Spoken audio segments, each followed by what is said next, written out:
Omani സ്വദേശികൾ സഹിഷ്ണുതയുള്ളവരാണെന്ന് പ്രവാസികൾ. ദേശീയ സ്ഥിതിവിവര കേന്ദ്രത്തിന്റെ ഏറ്റവും പുതിയ റിപ്പോർട്ടിലാണ് കണ്ടെത്തൽ. 90.9% വിദേശികളും ഒമാനികൾ തങ്ങളോട് സഹിഷ്ണുതയോടെ വർത്തിക്കുന്നവരാണെന്നാണ് പറയുന്നത്. National centre for statics and information നടത്തിയ സർവേയുടെ റിപ്പോർട്ടിലാണ് ഇക്കാര്യം പറയുന്നത്. ജനുവരി 13-നും 23-നും ഇടയിലായിരുന്നു സർവേ നടത്തിയത്. സർവേയിൽ പ്രതികരിച്ചവരിൽ 90.9% പേരും ഒമാനി സമൂഹത്തെ സഹിഷ്ണുതയുള്ളവരായാണ് കാണുന്നത്.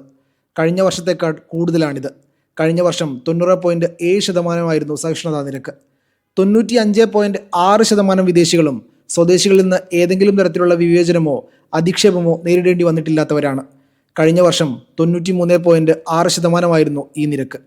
90.4% വിദേശികളും കരുതുന്നത് സ്വദേശികൾ അവരുടെ സാംസ്കാരിക വ്യത്യാസമുണ്ടെങ്കിൽ കൂടി തങ്ങളെ സ്വീകരിക്കുന്നു എന്നാണ് പ്രതികരിച്ചത്.